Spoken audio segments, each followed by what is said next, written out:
Garuda is definitely going to be one of the most valuable drone companies, not just in India but in the world. The spark in me was to transform drone from a data capturing tool into a supercomputer on wings. I had the opportunity to be part of the United Nations. It was during that time when I had a lot of access to impact reports and case studies, particularly on emerging technologies and deep technologies, automation and robotics, and how they could disrupt several multi-billion-dollar segments and sectors in India. There was a common misconception that drones could be used only for videography, photography, in weddings, in IPL matches, or the other end of the spectrum is in the defense space.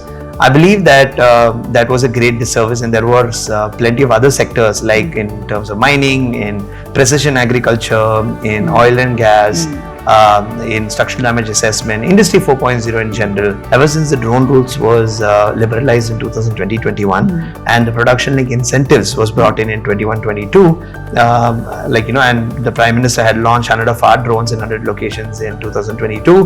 Dhoni came board as a brand ambassador as well as an investor, and since then the adoption of drones, just Garuda drones, has been over 4,000. We have served over 450 clients, including Vedanta, Godrej, Cipla, Adani, Reliance, Tata's, plenty of PSUs like Steel Authority of India, Odisha Mining Corporation mapping 7,000 villages in UP.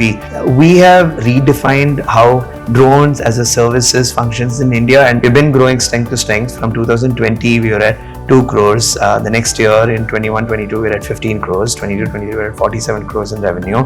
23-24 we're at 109 crores, and 24-25 we're at 123 crores. And in the last 4 years we've been profitable. We have been fundamentally a consumer and a customer funded growth company, and not a investor funded growth company. Our focus is to impact 1 billion lives and not reach $1 billion valuations. The fact that we're having, we are very positive that not just in India but even across the world, Garuda's drones are now being sought after.